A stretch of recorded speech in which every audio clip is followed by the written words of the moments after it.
Welcome back, everyone, to episode 6 of the Insecure audio commentary series here on the Polaris Network. I'm your host, Bree Mei-Li, and I'm so happy to be back. I was not here last week because I was in Mexico with limited Wi-Fi, and I blame T-Mobile because they had me effed up that whole trip. But that's neither here nor there. I am healthy, blessed, abundant, and I got to watch Insecure and catch up. So I do want to welcome I'm here with my co-hosts as well. I'll let them introduce themselves. Hi, everyone. This is Melissa from According to This Black Girl podcast. Hi, everyone. This is Ashley M. And this is Ashley R, Body Art Noir. And we have a new special guest this episode, Mr. Davo Hall. I've been asking him to come on this for weeks, and he finally showed up because he loved this episode. So, hi, Davo. Hello, Bree. Thanks for having me. Yes, I'm so excited for you to be here. So yeah, we're gonna go ahead and get right into this episode. If you guys, I don't know if you guys peeped, but one of my favorite characters, Kelly, Natasha Rothwell, she directed this episode, and I thought she did an amazing job on it. At first, I was like, I don't know how I felt about this, because honestly, this season has been very kind of like, the momentum's been kind of like slow. Like it would rise up and then it like would drop for me. I still like it, but I do like when the actors come in and direct the episodes, because it definitely had those moments in this one. But I just wanted to put that out there that Kelly did direct this, and I love her so much. But how did this episode start? Well, I'd also like to add she did an amazing job. I believe this is her first time directing on the show. Yeah. So I think it's just amazing. I think it's awesome to watch like the progress and the growth of each person like professionally. So excited for that. Mm-hmm. Yeah, you like you said, this was her directorial debut. She's been a writer for years, and I believe she worked, I could be wrong, but I know she had some dealing with SNL because she was in New York before she got her Insecure job.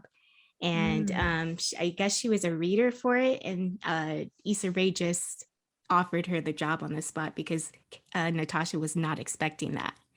So wow. I really am a fan of how this whole production is really putting people on. Yeah, I peeped her name when it said directed by, but also my favorite episodes are when Kelly is in it. So I wish she would have put herself in the episode. Oh, same. Yeah. No, that I was about to say at the end of this episode, I love the episodes when all four of them are together. So I'm excited that next episode, that's what we're gonna get. Yeah. But yeah, so this episode, a lot of stuff happened with it. A lot of drama, which was interesting, especially that Kelly was directing it because she's like a comedy. We know her for her comedy, so I really love that. But what was the first? Oh, Issa and Nathan. It started with the fantasy. No, that was the baby. It started with the fantasy. The baby. It started with the fantasy. Oh, the baby. Oh, yeah, Yes. that's right, because that's how the last episode ended. Issa did the meme. You know that the cartoon meme with the person tossing the baby? She did that perfectly. And I know Natasha said, I want you to recreate this meme when she was talking to Issa. But I was like, I didn't believe that moment at first, because if I was Issa, I'm like, I was not going to pick up that baby if it's not mine.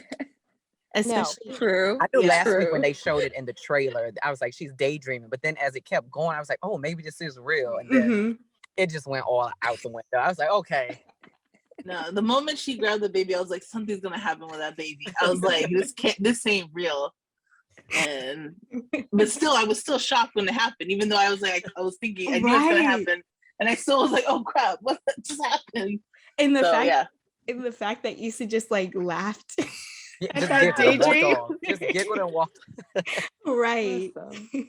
But no, I don't know about Lawrence and Condola, because we did see that moment in the last episode with Lawrence and Issa like making eye contact, and then Lawrence had why am I laughing? Lawrence had tears in his eyes when he looked at Issa, and I'm like, dang, like it's like Let me tell you, that that look. Lawrence can act without any lines. Just the Oh, facial yes. expressions that Yeah, you he's Mhm. can good. tell exactly what his inner soul is saying. Oh my, that's why episode 4 is still like one of my top tension, okay? Because Lawrence did that whole Was that the episode. airplane one? Mm-hmm. Yeah. Oh yeah. Mm-hmm. No, But did he, they show what happened actually? Like, did she just walk off? They never showed what No, they happened. I didn't. think that's what really happened. I think she walked off. They Yeah. saw Okay. each other and she walked away. Okay. Mm-hmm. And because then we were like right into her, I think, apartment with Nathan and Issa, because they were saying, Mhm. was wait, am I Or no, she was by boring? herself. She was I'm by herself. okay. I'm Yeah, I'm went on the boring to two, computer. Yeah, to she went two on the computer and episodes. realized he moved back to town. Okay. Okay. So a few moments later, that's when Issa and Nathan were together, right? Mhm. Yeah. Yeah, and she Yeah. just kept. What else do you Super love? awkward. She kept on trying to get that I love you out of Nathan. Yeah. She kept on the whole episode. I'm like, Issa, And it was so obvious, but he wasn't getting it. yeah. I didn't get it. That was super awkward. It was. I feel like this season has been the most awkward it has been on Insecure. Yeah, Like I I agree. cringed almost every Mhm. episode. And it's not that it's bad. It's just like, oh my gosh, I don't know how I would be in this situation. But yeah, Nathan and Issa, so we could talk. Well, let's go ahead and just get into it right now, their relationship, because when Nathan called her out at the end, I was like, "Ooh, he does have a point." He does. He- But she did too. She did too. she did, and I'm like, I personally, I don't know if that relationship is gonna go progress. It's not. It's Mm-mm. not. I told you. So She's definite. going to Going get back with Definitive. Lawrence when the show ends. She's going to be with Lawrence. I told you. She is not going back to Lawrence, Oh, yes, she Davo. Yes, He has she a- is. I don't believe it. She loves that man to her core. Because I feel like with Issa, I feel like, and now that Lawrence has a baby, that's out unless she can really see past it. But I don't think Issa has grown enough to like be that person for like be put up with that situation. And same with Nathan. I don't know if you could like if you say I love you to someone and they don't say it back, like But I also feel like you can't pressure someone to say it just because you said Agree. it. that too. 100%. I think it's good that they're finally getting to talk about the moment. Mhm. Because this happened last week. We all kind of were like, okay, so she said it, and then what? So and even just the beginning when they're having, and she's like, "What else you love? What else you love?" It took me a half second, and I realized, oh, I know what she's asking him for. Obviously, she's trying to get to this very specific, like, "I love you" kind of situation. Mhm. But I do like the fact that they did kind of circle back and start talking about, like, I said I love you, but you didn't say nothing back. And I think that there is going to be that tension because obviously, I'm kind of curious now too. Like, do you not love her? And if that's okay, that's okay. Speak your truth. If that's not where you're at, because I think you have to be grown enough to say, like, I like you a Yeah. lot, but I'm not sure if I'm at love yet. And that's an okay thing to be too. But it just feels like there's a lot going on in the midst of having to try to have this conversation because obviously he's dealing with his own issues, which are real Mhm. at his work situation. And I think obviously that's one of the bigger things of your life is your work. And if you're not happy there, it's kind of hard to kind of see through some other stuff. So just him saying like, you didn't even ask me what was going on to make me want to leave kind of thing. So Mhm. I'm interested But to see if they can come out of it. For me though, it threw me even when Issa said it last week, and I think Issa's going through so much and has her feel. I think she loves him, but like love you as a friend. I don't think she's really I in love agree. with Nathan. That's And so when fair. she said it, I was like, I don't 100%. think you mean it in the way that you're trying to say Right. you mean it like that. Mhm. And I think Nathan views himself as like you love me, but I'm ranked second. Like he knows Yeah. like Lawrence is still number one, especially in the whole crying and while she they're kissing. not like, gonna he let brought that it up go. again. But He's hasn't never that- gonna gonna let keep that bringing go. it up. But hasn't that been a year since that passed though? Or was that like it just a No, few the weeks? year had already passed by the time she cried in his mouth. Oh, Yeah. okay. Oh Yeah. shoot. Ah, dang. This Yeah. is recent. So and then This she's is already recent. doing that thing where she's thinking, when she saw, was it last week or the week before that when she saw Nathan with that girl, and she's already like, are they together? And now she's doing the same thing with Lawrence and Condola in her mind. She's already making assumptions. Are they together? They're together. So yeah, I feel like Issa may be using Nathan as a crutch, and that hurts me to say. I know she is. Absolutely. is. That really hurts me to say, but I don't think she's conscious of it. So I'll give her that. Because she is like, I think she just had like a traumatic moment with that Lawrence, because she really did. They were growing, they were so perfect. And then that bomb happened. But that whole Condola thing, I was like, dang. I hope at the taco joint or wherever she went to go get food. I was like, at first, I thought they got me again because I thought it was real until like Condola started, bragging about the relationship, and I was like, oh, okay, no. Yeah, I don't think. Well, even like you again, I was like, oh god, this is definitely fake. She did. And I'll be like, again, what do you mean? It was her losing her breath, like, oh, why are you hungry when I want to eat? Like, what? Like, who thinks of the words that they say when they do this show? Okay, so wait, so we have to talk about Molly too, because she had her little instant, which I totally related to. Oh my god. And I agree. I told you last season, I saw her and the baldhead dude ending up together, and I knew it from last season, and I hope they put them together. I actually like them together. Oh yeah, I was gonna say that I do see, like, I wouldn't mind that happening between them two. He's everything she's been looking for. And he's been right in her face the whole time. A fairy tale waiting to happen. That, because I thought that moment when, before I'm getting ahead of myself, but we got to go back to, we're starting with going back to the hospital first, right? Is that where we're going? After that, we're going back to the hospital, Issa bringing food to her family, right? Yeah. Exactly. So Molly decided to go to her works retreat instead of like being with her family, but her family kept on telling her, no, it's okay, go do what you got to do. And you could see that Molly felt that guilt because she didn't know. But I think with all of them, like it was just with that, I feel like Molly was just like, she's like what they said in I think the last wind down, she's just seeing how much she does with her work, which we've seen that progress the whole season. She prioritizes work almost above everything else, until like Andrew, I think, was her boyfriend, that she tried to like balance it out. But she still didn't do a good job with that. She didn't. So I think this steps. I think the situation with her mom is really gonna like get her more balanced with herself, because I think Molly has been my favorite character this season. Like, just, she has grown so much out of like almost all the characters. And it's been like a 180, because I did not like Molly like that in the first seasons. But what I was saying is that, so she's out on her retreat, and she has her mom in her mind, but then she's like trying to stay present with like her co-workers, and they play like a little, I guess, like a drinking. Well, she woke up with a watch in her bed, and I love the moment when she was like telling a lie. I was like, yeah, I saw this watch down in the hallway. Far away from my room. Scratch the back of her left head.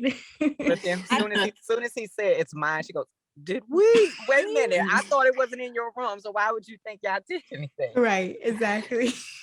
I saw her like face drop.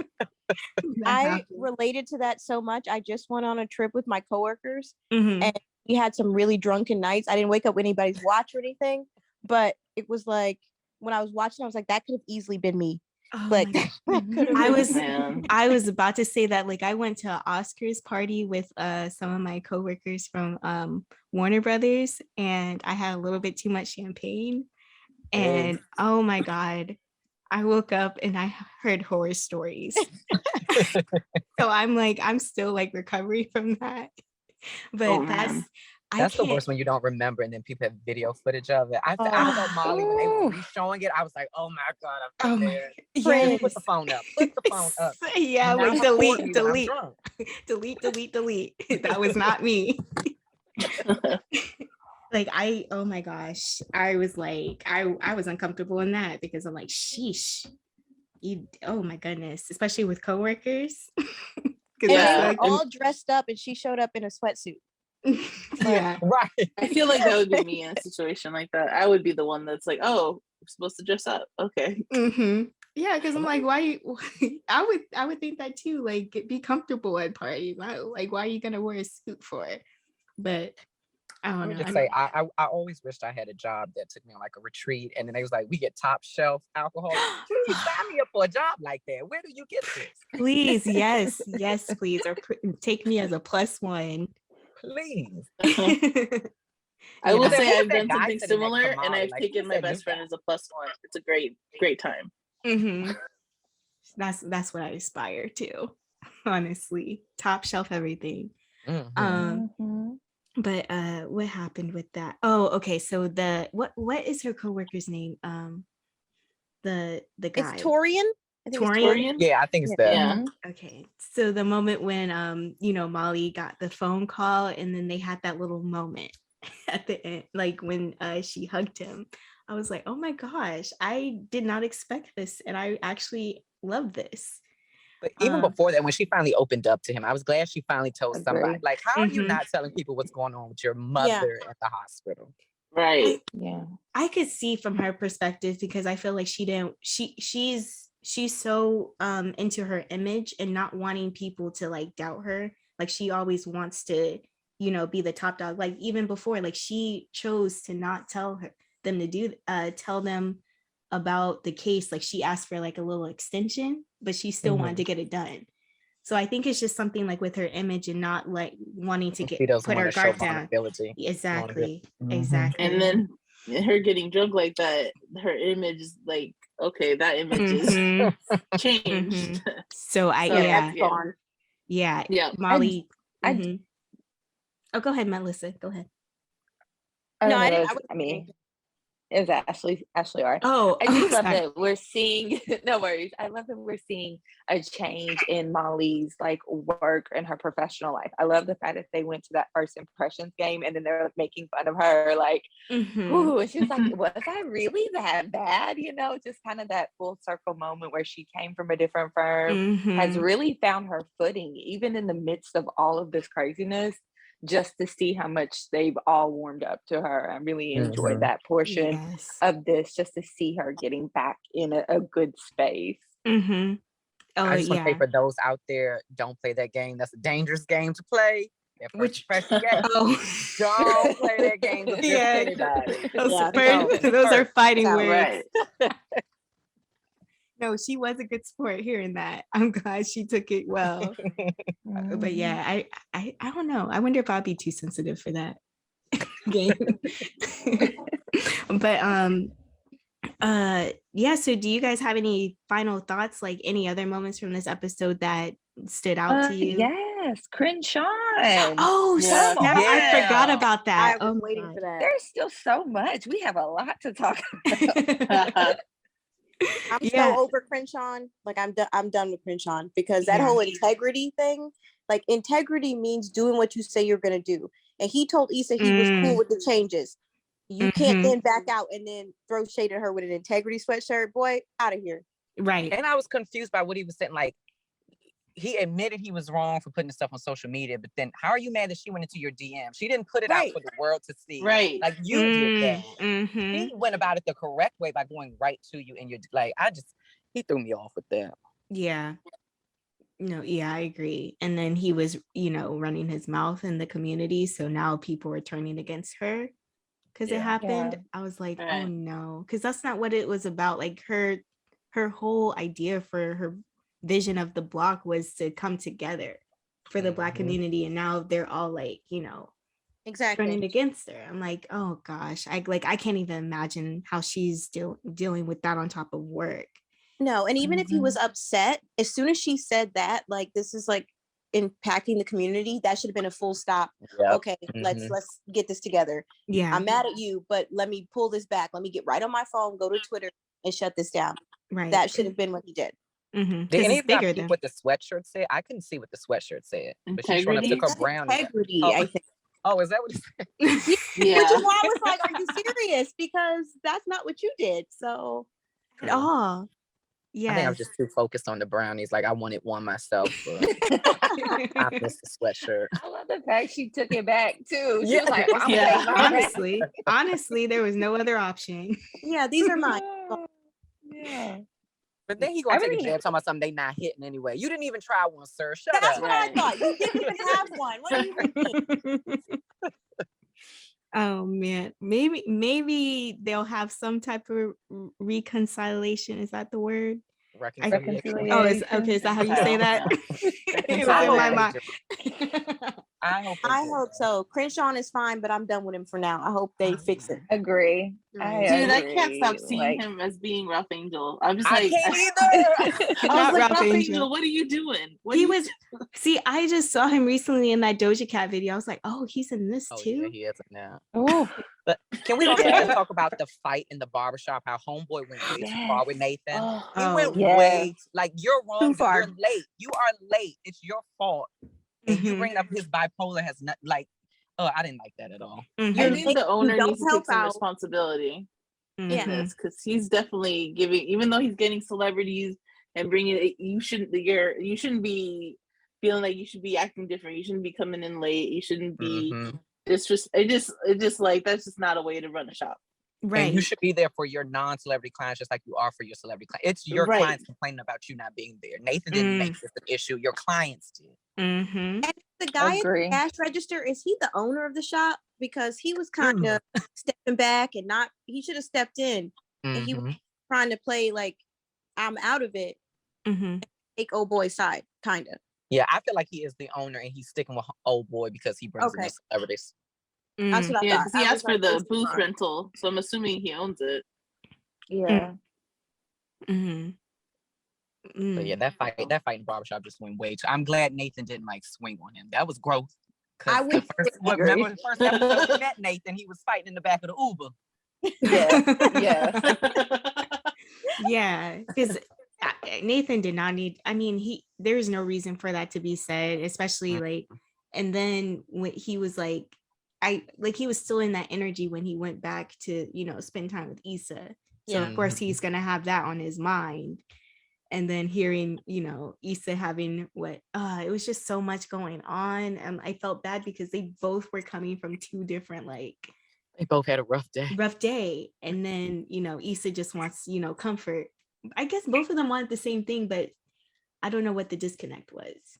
Well, I think with him saying like how he doesn't feel like being in LA anymore. I don't know if this is what she thought, but the first thing I thought was like, here you go again. Are you gonna leave like Ghost? And so her not knowing the situation, she probably like this fool again. You're gonna be leaving and not tell anybody. She didn't say that, did she? No, but okay. Because I was like, the way she looked, and I was thinking this is how I'm gonna look too. Like this fool, like yeah. So that's my theory. Agree. And I think the timing of it is very interesting too, because it's the same time you're finding out Lawrence has now moved to LA. And now the person who you were seeing is maybe leaving LA. And then it all goes back to that, like, is you leave when things get hard. And this is something that is hard in his life.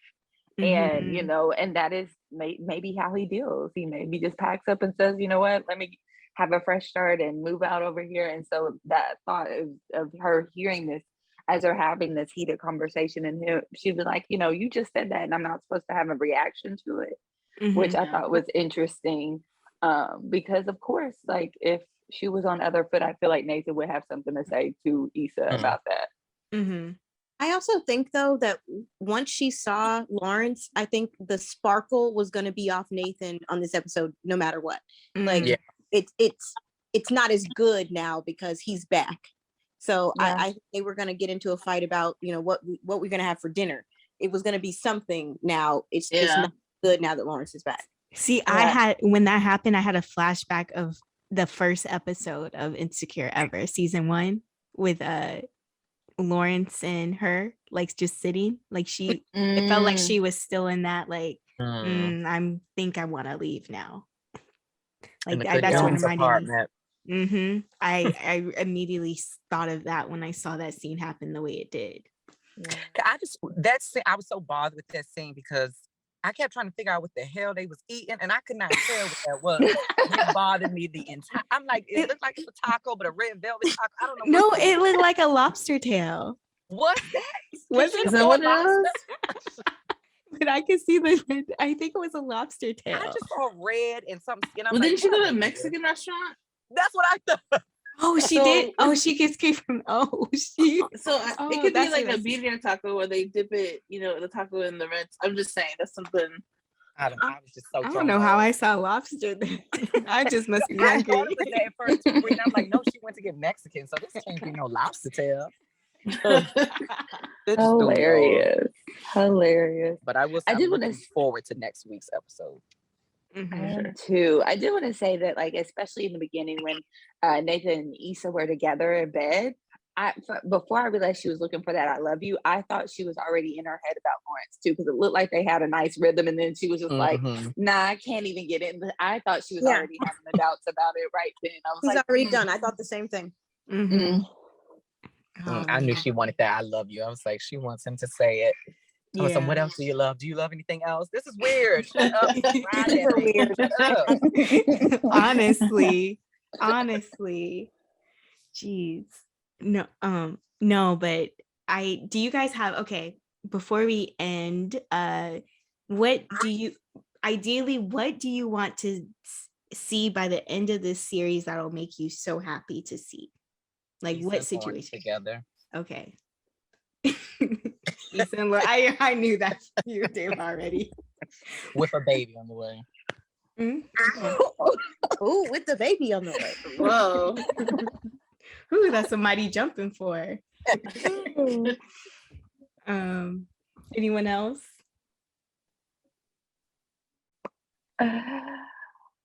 Yeah. I think I want to see Molly with Torian. I want to see her. It's weird. I don't think before I really cared if she was with somebody or not, but this time I'm like, I kind of want to see it. I want to see her with somebody, and I think they're a good fit. So, I mean, if it works out, that'd be cool. Yeah, no, I agree. I would like to see Issa like find her footing and like agree, confident, like kind of actually grow out of that awkward Black girl or whatever the YouTube's like, actually grow out of that, and not in a way like lose herself, but actually like be confident in what she's trying to do, because what she's trying to do is pretty great. Yeah. I was about to say, I think I honestly would love to see Issa single, but I don't think she will ever like part with the city, because I was thinking like she would do something like on a huge grand scale, which she already did, but see something even more grander. But her roots are in LA, so I can't see her like going to like New York or something. But I kind of want to leave. I want to keep her single. I want her to be done. Well, all right. I want her to go back and be a stepmama to that baby. Come on. I after that baby, I can't see Issa and Lawrence together anymore. You know what I would like, Bree? I would like for a paternity test to come up and say that it's not Lawrence's baby. That'd be great. I like how you think. I would get behind that one. That's a good one. Hilarious. Imagine Lawrence. I wonder what Lawrence would do. What was the baby's name? Oh my God. Mufasa? Oh yeah, Mufasa. Oh no. But yeah, this has been a great episode, y'all. Thank you for joining me. It's so great to be back. I'm so happy to talk to you all about Insecure. I'm so excited for episode 7. We're almost done, y'all. It ends in like 4 episodes in December. Yikes. Yeah, no more Insecure. You have to pick up her other shows she's doing. I don't know how that Rhapsody, what is it called? Rhapsody or something? With the City Girls that she's doing it, that's taking a place in Miami. That's that's her new venture right now. But yeah, so if you all are listening to this, please like, comment, and subscribe to the YouTube channel so you can come back and listen to our thoughts and opinions. And if Lawrence is not the baby daddy, if Issa or Lawrence takes, or Condola or whoever brings Mari. What if Mari comes to the show? Oh my god. That would be an epic crossover. But yes, it's been great, y'all. I'll see you next week, and yeah, have a great week. Thanks for having me, Bree. Thank you. Thanks, Bree. Thank Thanks. you. Night.